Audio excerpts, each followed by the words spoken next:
Hi, my name is Julie Ann, and I'm going to talk about Mycobacterium tuberculosis.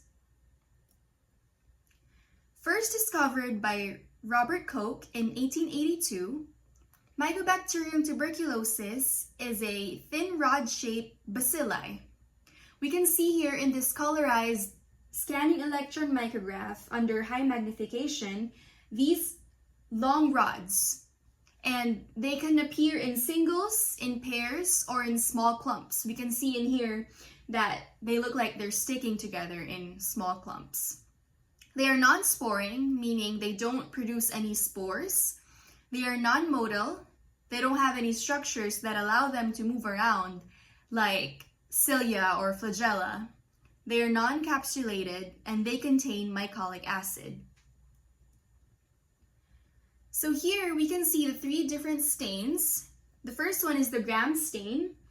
And here it appears that Mycobacterium tuberculosis is Gram positive, shown by the purple stain in here. But according to further research that I've done, Mycobacterium tuberculosis is neither Gram positive nor Gram negative because of the waxy coating around the cell surface, making the cell unable to retain the primary stain, which is crystal violet. So instead, the acid-fast stain is used.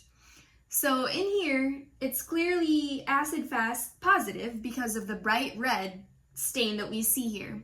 As I said in the previous slide, M. tuberculosis contains mycolic acid, which allows the cell to retain the primary stain, which is carbylophosphin.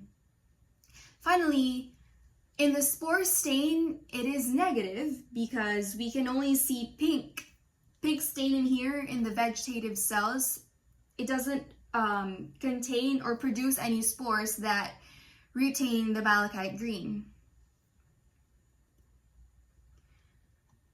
So M. tuberculosis is an obligate aerobe. It requires oxygen to survive. It is usually found in lungs in humans. So the lungs are the organs that it affects primarily. It can survive for weeks in dust, on carpets or clothes, and for months in sputum. It is also found in soil and in water. So why is Mycobacterium tuberculosis medically relevant? Well, that's because it's the microbe that causes this illness called tuberculosis or TB. TB was historically known as consumption because the patients look increasingly thin and they have a wasted appearance in the terminal stage of the disease. TB is especially widespread in Latin America, Africa, Eastern Europe, and Asia. One important fact to note is that TB is the fourth leading cause of death from an infectious disease worldwide. It is the leading cause of death in people with HIV/AIDS. So what symptoms can we see from someone who has TB? We're going to see coughing, fever, chest pains, night sweats, fatigue, weight loss, and blood-tinged sputum. TB is highly communicable. It can be passed from person to person through respiratory droplets that can be released into the air.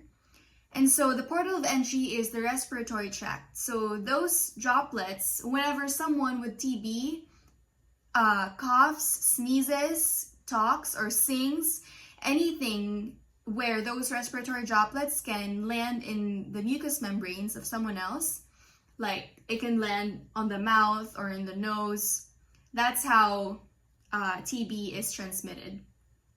However, the CDC says that it's not that simple to catch. You can't get it from a handshake, from drinking from the same glass, or passing by a person with TB who is coughing, but it's spread with more prolonged contact, like living in the same house or sharing a long car ride. Now, not everyone infected with M. tuberculosis gets sick. It can be a latent infection or an active infection.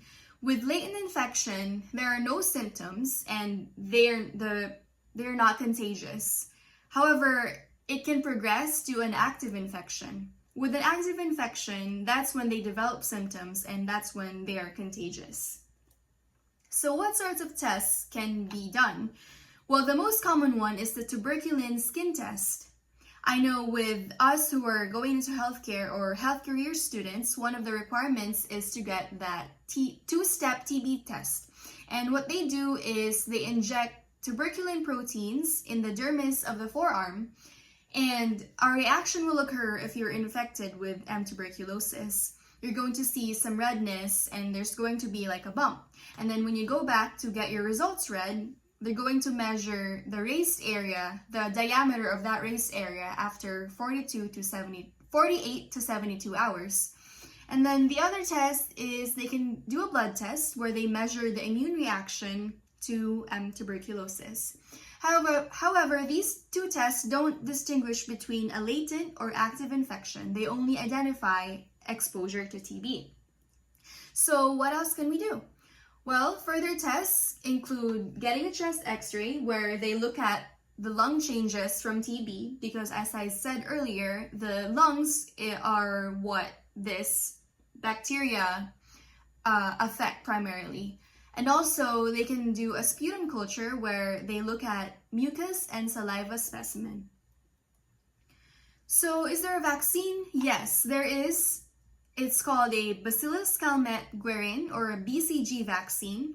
It is a live weakened vaccine routinely given to children who are HIV negative and have a negative tuberculin skin test.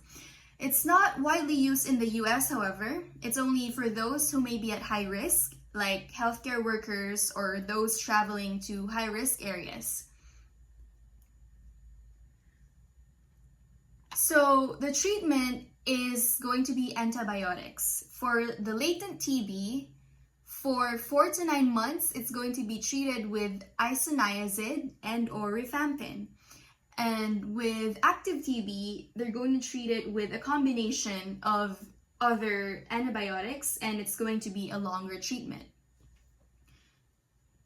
So the key takeaway here is that we must take precautions to keep ourselves healthy, like having a balanced diet, getting adequate amount of sleep, exercising regularly, cough or sneeze into a tissue, and always wash your hands.